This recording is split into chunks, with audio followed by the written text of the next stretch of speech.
Welcome back. Now in this video, we're going to be talking about finding a theme for your membership. Now, one of the keys to people feeling good about your membership site is maintaining a very professional look to it. Now, a professional look is going to give your users the sense that they are paying not only for the quality that you're going to be delivering, but they're also going to be paying for the experience. And what this does is it makes your value tangible for your users and your members. Your membership site is going to be like the office or the house or the location where your membership is, and so you wanted to give the users a great feel. Now, there are going to be pros and cons to every theme that you get, and of course, you want to try to get a theme, if you can, cost effectively, that's going to help you to accomplish those things that we're talking about, which is the professional look and giving people the sense that they are really getting something of value.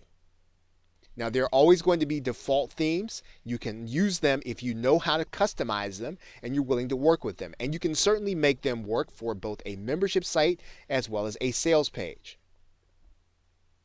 You can also find a free theme if you use the WordPress dashboard and you look for themes that you can turn into a sales page. And again, many of these are going to require some work to get them into the form that you want them in order to accomplish your purpose. Now, here's the rule of thumb. Make sure that the theme is easy to use even if you have to pay for it. And the reason is because you want to focus your attention on getting members. You don't want to focus your attention on building the membership site. You want to be able to build your membership site quickly, and then you want to get to the point of bringing members into your marketing funnel.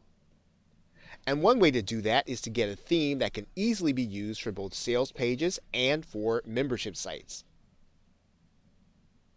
Now, you can certainly use paid themes and sales page themes, but we want to try to get those themes that we can have the dual purpose. And there are two such sites available. There might be more, but these two are reputable and they are supported and they can be used for both purposes. InstaBuilder and OptimizePress. They are both paid themes, however, they are available and can be used for both purposes. Okay, so with that, thanks, and I will see you in another video.